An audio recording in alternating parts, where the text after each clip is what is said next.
মুছলমানে ৰান্ধিছে হিন্দুৱে খাইছে, হিন্দুৱে ৰান্ধিছে মুছলমানে খাইছে। মুছলমানৰ ঘৰত হিন্দুক আশ্ৰয় দিয়া হৈছে, মুছলমানৰ মছজিদত হিন্দুক আশ্ৰয় দিয়া হৈছে, তাৰ সমান্তৰালভাৱে হিন্দুৰ ঘৰত মুছলমানক আশ্ৰয় দিয়া হৈছে।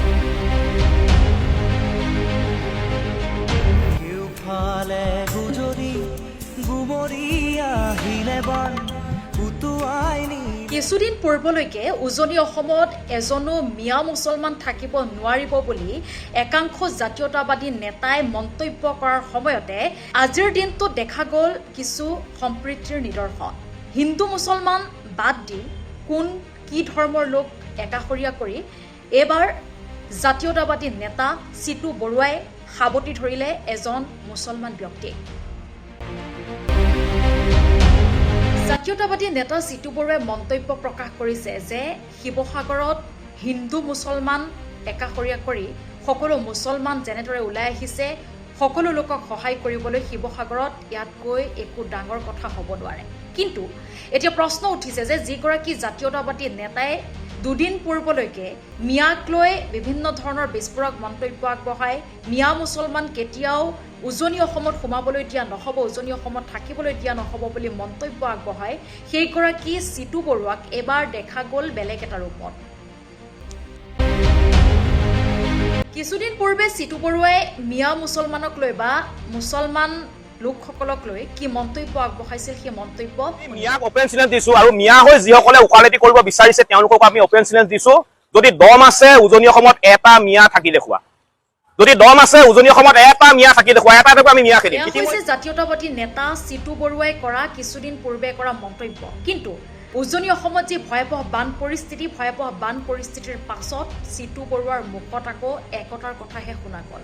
চিতু বৰুৱাই উল্লেখ কৰিছে যে শিৱসাগৰত যি আচলতে হিন্দু মুছলমান ধৰ্মৰ কথা পাহৰি সকলো ওলাই আহিছে, সকলো এনেদৰে একতাভাৱে মানৱতা ধৰ্ম পালন কৰিছে, মানুহক সহায় কৰিছে, ইয়াতকৈ আৰু ভাল নিদৰ্শন উদাহৰণ একোৱে হ'ব আৰু ইমান বিপদৰ মাজত থকা অৱস্থাত আজি জমিয়ত উলেমাই হিন্দে আমাক যে সহায় কৰিবলৈ আগবাঢ়ি আহিছে, আমাৰ জীৱনৰ কাৰণে এইটো এটা ডাঙৰ কথা। আমি জমিয়ত উলেমা হিন্দক প্ৰতিজন বিষয়ববীয়া কৰ্মকৰ্তাক আমি আন্তৰিকতাৰে অন্তৰৰ পৰা আমি ধন্যবাদ জ্ঞাপন কৰিছোঁ। লগতে একাংশ জাতীয়তাবাদী নেতাই মন্তব্য আগবঢ়াইছে যে বানপানীয়ে শিৱসাগৰবাসীক বহু কথাই শিকাই থৈ গ'ল, বানপানীয়ে আমাক বহু কথাই শিকাই থৈ গ'ল। এই মুহূৰ্তত আমি মিয়া অসমীয়া, অনা অসমীয়া, অসমীয়া হিন্দু মুছলমান কৰা সময় নহয়। মই সামাজিক মাধ্যমত দেখা পাইছোঁ যে দুই এটা মই সংবাদ মাধ্যমত দেখা পাইছোঁ যে মিয়া খেদা নেতা চিতু বৰুৱা ক'ত গ'ল, এইবিলাক মন্তব্য দিবলৈ আৰম্ভ কৰিছে। আৰু আটাইতকৈ ইমান দুখৰ মাজত আছোঁ যদিও আটাইতকৈ ভাল লগা কথা এইটোৱে হৈছে যে আমি শিৱসাগৰ চৰাইদেউৰ বিভিন্ন ঠাইত দেখিছোঁ যে হিন্দুৱে বনাইছে মুছলমানে খাইছে, মুছলমানে বনাইছে হিন্দুৱে খাইছে, হিন্দুৰ ঘৰত মুছলমানক আশ্ৰয় দিয়া হৈছে আৰু মুছলমানৰ ঘৰত হিন্দুক আশ্ৰয় দিয়া হৈছে। আৰু শিৱসাগৰৰ চন্তকত এটা মছজিদত আপোনাৰ হিন্দু মানুহক আশ্ৰয় দিছে। ইয়াতকৈ আৰু ডাঙৰ কথা একো হ'বই নোৱাৰে দাদা, ইয়াতকৈ ডাঙৰ কথা একো হ'বই নোৱাৰে। গতিকে এই বানপানীয়ে কিন্তু আমাৰ মানুহক বহুতখিনি কথা শিকাই থৈ গৈছে। এই যি মন্তব্য বা এই যি ভিডিঅ' সামাজিক মাধ্যমত ভাইৰেল হৈ পৰাৰ পাছতে অসমৰ জনগণে এতিয়া বিভিন্ন ধৰণৰ প্ৰশ্ন উত্থাপন কৰি তুলিছে। অসমৰ জনগণই প্ৰশ্ন কৰিছে যে এনেকে হ'লে চোন বহুত ডাঙৰ কথা হ'ব।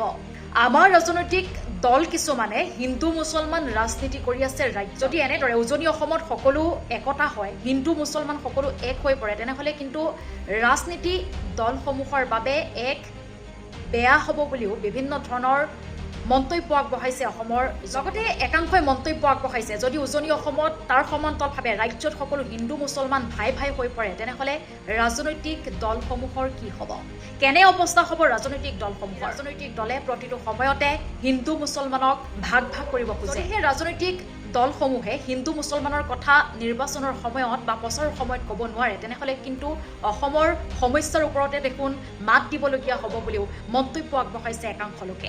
সামাজিক মাধ্যমতো বিভিন্ন ধৰণৰ পোষ্ট লিখিছে একাংশ লোকে।